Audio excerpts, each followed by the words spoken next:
Jagan మావిగాన్ ప్రతిపాదనతో CM చంద్రబాబులో వణికి మొదలైందన్నారు మాజీ మంత్రి కాకాని గోవర్ధన్ రెడ్డి. జగన్ చేసిన మావిగాన్ పై ప్రజల్లో విస్తృత చర్చ ప్రారంభమైందన్నారు.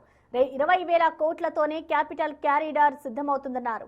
చంద్రబాబు అవినీతి కోట బద్దలవుతుంది కాబట్టి మావిగాన్ పై దుష్ప్రచారాలు చేస్తున్నారని మండిపడ్డారు. జగన్ ను వ్యక్తిగతంగా దూషించాలని ఎమ్మెల్యేలకు ఆదేశాలు వచ్చాయన్నారు కాకాని. మంత్రి పదవులు, నామినేటెడ్ పోస్టులు, ర్యాంకింగ్స్ కోసం ఎమ్మెల్యేలు జగన్ ను తిడుతున్నారని ఆరోపించారు. ప్రజల దృష్టి మరల్చేందుకే ఎమ్మెల్యేలు, మంత్రులు విమర్శలు చేస్తున్నారన్నారు.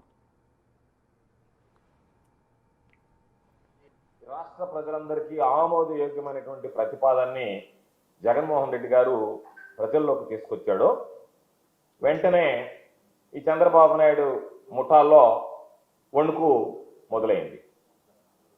దానికి సంబంధించి ఒక స్పష్టమైనటువంటి ఆలోచన చేశారు. 1,00,000 ఎకరాల స్థలాన్ని సేకరించి రోడ్లకు సంబంధించి, డ్రైనేజీకి సంబంధించి, విద్యుత్ సౌకర్యాలకు సంబంధించి, మౌలిక వస్తువుల కల్పనకు సంబంధించి దాదాపుగా 2,00,000 కోట్ల రూపాయలు అవసరపడతాయి. 2,00,000 కోట్ల రూపాయలతో ఈరోజు రాజధాని నిర్మించేటువంటి పరిస్థితులు లేము. చంద్రబాబు నాయుడు కళ్ళబల్లి మాటలతో చెప్తున్నాడు.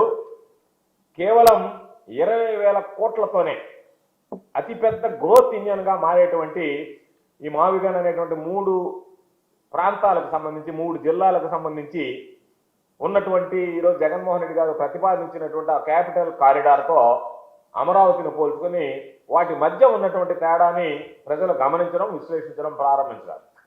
ప్రతి ఎమ్మెల్యే దీని గురించి మాట్లాడాలన్నారు. ప్రతి ఎమ్మెల్యే కూడా జగన్మోహన్ రెడ్డి గారిని, మావిగాన్ని వ్యక్తిగతంగా దూషించాలి. మావిగాన్ మీద, దాని పేరు మీద మీరు అసహ్యంగా మాట్లాడాలి. మీ స్థాయిలో మీరు ఏ విధంగా మాట్లాడతారో ఆ స్థాయిలో మాట్లాడితే దానికి మార్పు అని చెప్పారు. దానికి సంబంధించి మన అంతా రాష్ట్రంలో అన్ని జిల్లాల్లో ఉండేటువంటి ఎమ్మెల్యేలు పోటీపడి అట్ట మాట్లాడినటువంటి వాడికే రేపు వచ్చేటువంటి మంత్రివర్గ విస్తరణలో మీకు బెర్తలన్నీ కూడా ఖరారు చేస్తాం.